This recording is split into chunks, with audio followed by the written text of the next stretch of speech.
Welcome back to our channel friends. मैं सबका अपने चैनल स्टॉक्स फॉर लाइफ पे बहुत स्वागत करता हूँ। डीएफएल फैमिली डे फिल्म बस आपने लास्ट 2 महीना से ये चीज़ विटनेस किया होगा कि पोर्टफोलियो का रंग निफ्टी और सेंसेक्स से ज़्यादा अच्छा फल फूल रहा है। रीज़न साफ है, पिछले 1 साल से जो हेडविंड्स का ग्लोबली हमें हिट होते हुए दिखाई पड़े थे, इसके वजह से मार्केट के बहुत सारे स्टॉक्स काफ़ी गिर चुके थे। मिड कैप और स्मॉल कैप में अभी के टाइम मानो गाइस तूफानी तेज़ी हमें देखने को मिल रही है। हर दिन कुछ ना कुछ ऐसा स्टॉक हमें टाइमलाइन पर देखने को मिलता है जो 1 साल हाई को टच कर रहा है। बोलने का गाइस मोटा मोटी मतलब ये है कि मार्केट में जो अन्य स्टॉक हैं जो इंडेक्स के नहीं है उस पर भरपूर एक्शन देखने को मिल रही है। रीज़न साफ है, बिकॉज यूएस मार्केट सहित इंडियन मार्केट में अब एनालिस्ट लोग काफ़ी बुलिश इसलिए हो गए बिकॉज उनको लगता है डेट सीलिंग के इशू के बाद अब फेड की बात की जाए, आरबीआई की बात की जाए, रेट कट करना शुरू करेंगे तब कोर्स गैस मिड कैप और स्मॉल कैप तभी झूमते हैं। तो इसी बीच में गैस कोई स्टॉक को चेस करने की सलाह मैं आपको बिल्कुल भी नहीं देता हूँ। लेकिन ये जो स्टॉक ने अच्छे नंबर्स पेश किए हैं 22 में 23 में, अगर आप उनको डर के मारे बेच रहे हैं बस इसी बात से कि उनके नंबर्स तो अच्छे हैं बट स्टॉक प्राइस नहीं भाग रहा है तो गलती हो सकती है। बिकॉज एक मल्टीबैगर स्टॉक 1 साल लो के आसपास आ चुका है और दूसरे के नंबर्स बहुत ही अच्छे हैं। आईपीओ के बाद 4x हो चुका था। तो फटाफट डिस्कस करेंगे, बहुत ही इंटरेस्टिंग एंड इन्फॉर्मेटिव वीडियो होने वाली है। चैनल फर्स्ट टाइम होंगे सब्सक्राइब कर सकते हैं इस तरह क्वालिटी कंटेंट को सबसे पहले एक्सेस करने के लिए। Now without dealing any for time let's begin. जो पहला स्टॉक है जब 4% के आसपास फॉल होता हुआ देखने को मिला, बहुत ही गैस दूर नहीं है 1 साल लो के आसपास। और ऑफकोर्स 1 साल हाई की बात की जाए उससे 400-500 पॉइंट के आसपास डिस्काउंट रेट में अवेलेबल देखने को मिल रहा है पिछले 2 साल से। गैस इस कंपनी में कोई पैसे नहीं बने तो नंबर्स के बाद दोस्तों मार्केट ने आज रिएक्शन दिया और रिएक्शन की बात की जाए काफ़ी हद तक नेगेटिव दिखाई दे रहा है। 1 साल की परफॉर्मेंस की 1 साल में 11% डाउन है। तो सिर्फ ये स्टॉक डाउन नहीं है बल्कि इंडस्ट्री के जितने भी की प्लेयर्स है सब में हमें 1 साल के बाद अच्छी खासी डाउन ट्रेंड देखने को मिली थी। उसके बाद बहुत सारी कंपनीज नंबर्स के बाद रिवर्स भी हो चुकी है। तो 1 साल में गैस अभी तक इस कंपनी ने बहुत पैसे नहीं बनाए, उल्टा अगर आप देखें तो 11% डाउन है। बात 5 ईयर्स की बात की जाए, आपके पैसे अगर 1 लाख 3.5 लाख के आसपास कन्वर्ट होते हैं ना गैस, ये बड़ी अचीवमेंट होती है। अगर आप देखें तो अभी तक इस कंपनी ने रिकॉर्ड तोड़ दिया। 2 साल में गैस कोई इजाफा नहीं हुआ। ये सबसे लंबा हाईएस्ट लेवल ऑफ कंसोलिडेशन मेरे हिसाब से 2010 के बाद इस कंपनी में देखने को मिल चुका है। तो जिन गैस लोग ना ये देखते हैं कि 2 साल में कितने पैसे बने नहीं बने, स्टॉक अच्छा हो गया ख़राब हो गया, मैं गैस इसको उतना फोकस नहीं करता हूँ। मैं फोकस करता हूँ जो टाइम हॉरिजन जितना लंबा आप देंगे उतना पैसे बन रहे हैं फिर नहीं। अगर आप देखिए मैंने ऐसा क्यों बोला है, 2 साल में गैस मैसिव कंसोलिडेशन इसके पहले कभी भी 2010 के बाद हमें दिखाई नहीं पड़ी। 6-8 महीना साल भर स्टॉक नहीं चलता था, उसके बाद ब्रेकआउट देता था। अब गैस नंबर्स को फोकस करेंगे, क्या बाई का मौका है नहीं मौका है, मार्जिन ऑफ सेफ्टी कहाँ पे है, और लॉन्ग टर्म में अगर फिर से एक पैनिक सेलिंग होती है तो हमें इस स्टॉक में कहाँ कहाँ पारी खेलने की आवश्यकता है। बिकॉज अगर प्रोफाइल देखें लॉन्ग टर्म का 1,36,000% मामूली बात नहीं है। बहुत ही गिने चुने ऐसी कंपनी है जिसने लोगों की फॉर्च्यून बनाई। स्टॉक का नाम अगर आप देखें विनती ऑर्गेनिक्स लिमिटेड, इसको गाइस मैंने फ्राइडे की लेट नाइट में कवर भी किया था। तो बात की जाए विनती ऑर्गेनिक्स, ऑफकोर्स केमिकल से बिलोंग करने वाली एक दिग्गज कंपनी हमें देखने को मिलती है। बट क्या गलत हो गया कंपनी में, ऐसा क्या इशू है जिसकी वजह से नंबर्स तो ख़राब बिल्कुल भी नहीं थे, उसके बावजूद भी स्टॉक क्यों नहीं परफॉर्म कर रहा है।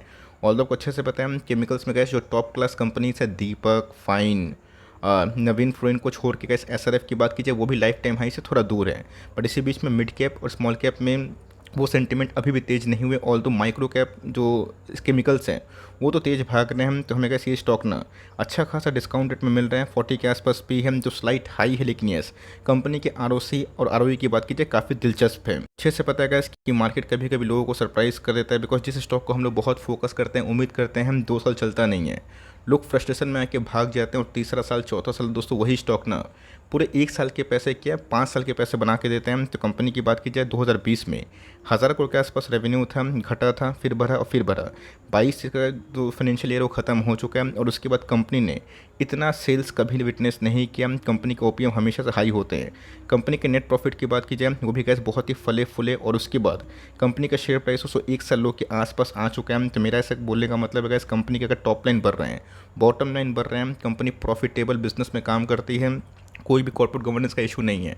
पुरानी मल्टीबैगर थी तो ऑफकोर्स अगर कंपनी ऐसा ही परफॉर्मेंस करती रही, टॉप लाइन अच्छा, बॉटम लाइन अच्छा और good margin, strong promoter holding, तो मेरे हिसाब से कैसे वो कंपनी आपके पोर्टफोलियो को होल्ड करने के लिए वर्दी हो सकती है। मैं इस पर बहुत ज़्यादा फोकस करता हूँ कि टॉप लाइन कितना ग्रो हो रहा है। 14% के आसपास तो कंपाउंडिंग CAGR सेल्स ग्रोथ है।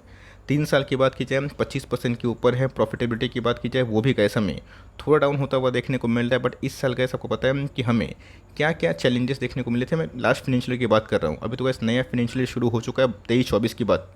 तो ऑफकोर्स मेरे हिसाब से गैस इन सब के मार्जिन्स में हमें बढ़ोतरी देखने को मिल सकती है। हम 26% सीजर से गैस कोई कंपनी 3 साल में पैसे डबल करती है ना, लॉन्ग टर्म में enormous amount of wealth create हो जाएंगे। तो पिछले 1 साल से गैस कंपनी कोई परफॉर्मेंस नहीं दी है, रैदर गैस 2 साल से ना कंपनी एक लॉन्ग टर्म कॉन्सोलिडेशन बॉक्स में है। कंपनी के ऊपर कुछ कर्जा है, कॉर्पोरेट गवर्नेंस का इशू है, बिल्कुल नहीं। कंपनी गैस एकदम नीट एंड क्लीन है। 2200 करोड़ के आसपास कंपनी का अगर आप देखें ना, हर साल रेवेन्यू बढ़ रहे हैं, प्रॉफिट बढ़ रहा है, रिजर्व्स बढ़ रहे हैं और कंपनी गैस एकदम डेट फ्री कंपनी हमें दिखाई पड़ती है। मतलब कंपनी को गैस मार्केट को चुकाने के लिए कोई पैसे देने की आवश्यकता नहीं है, ब्याज में कोई पैसे देने की आवश्यकता नहीं। कंपनी गैस अपने आप में डेट फ्री होती है ना, कंपनी अपने बिजनेस को काफ़ी स्केल अप कर सकती है। स्ट्रॉन्ग प्रमोटिंग होल्डिंग के संग दोस्तों कंपनी बहुत बड़ा मल्टीबैगर थी और मुझे लगता है कि जो प्राइस करेक्शन इस कंपनी में हो रहा है ये गोल्डन चांस होगा उन निवेशक के लिए जिनको इस घूम के 5 साल अपने पोर्टफोलियो को उतना देखना नहीं है। बिकॉज मार्केट काफ़ी वोलेटाइल हो चुका है, एफ रेट काफ़ी बढ़ रहा है। मतलब गैस बहुत लोग स्पेकुलेशन कर रहे हैं, तो उसको छोड़िए और लॉन्ग टर्म होल्डिंग देखिए कि 74% के आसपास प्रमोटर की होल्डिंग है। FIS डेज की होल्डिंग काफ़ी ज़्यादा इसलिए नहीं है बिकॉज प्रमोटर अपने माल को बेचते ही नहीं, और 13% के आसपास पब्लिक की डिसेंट होल्डिंग हमें दिखाई देती है।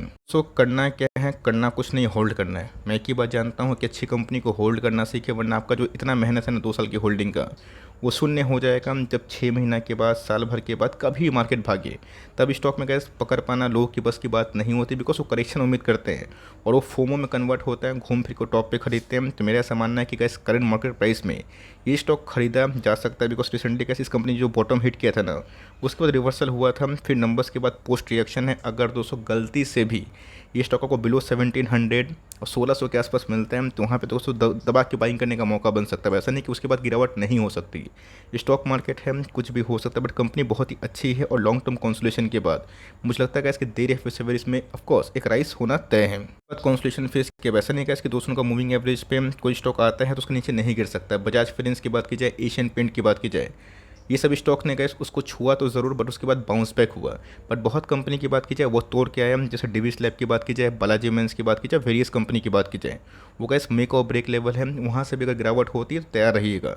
बट कंपनी चुनने वाली है और मेरे हिसाब से गैस लंबा कॉन्सोलिडेशन के बाद कभी ना कभी गैस जब केमिकल्स में फिर से सेंटीमेंट बूस्ट होंगे, चाहे वो 6 महीना के बाद हो, साल भर के बाद हो, तो आपको दोस्तों यही सब कंपनी अच्छे खासे रिवॉर्ड दे सकते हैं। कंपनी की बात की जाए 350 के आसपास गैस इनके IPO प्राइस थे और उसके बाद लिस्टिंग धमाकेदार हुई, पैसे डबल एक दिन में, और स्टॉक गैस अनस्टॉपेबल होकर 2500 के आसपास गया था। वैल्यूएशन पॉइंट ऑफ व्यू से काफ़ी महंगा हो गया था। उसके बाद उसको कॉन्सोलिडेशन के बाद नंबर्स एक आध क्वार्टर में खराब आए थे और उसके बाद स्टॉक में पिटाई हुई, मिड कैप स्मॉल कैप भी गिरा था। बट दोस्तों अब ना जो नंबर्स हैं वो पासा पलट चुका है।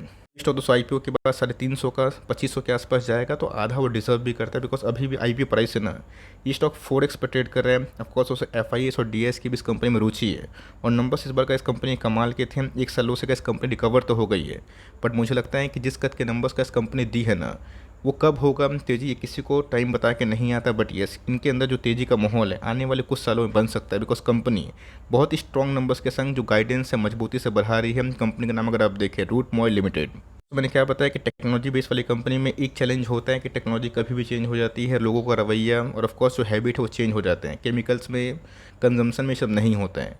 लेकिन दोस्तों रूट मोबाइल की बात की जाए, आपको पता है कि OTT की बात की जाए, MNO की बात की जाए, जो सर्विसिंग प्रोवाइडिंग करती है, जो मैसेजेस ये जो ईमेल आते हैं, तो कंपनी अच्छी है तो रिस्की भी है। लेकिन ऐसा अगर आपको बिजनेस मॉडल में इंटरेस्ट है और कंपनी की बैलेंस शीट में इंटरेस्ट है तो कंपनी गैस अच्छे हैं।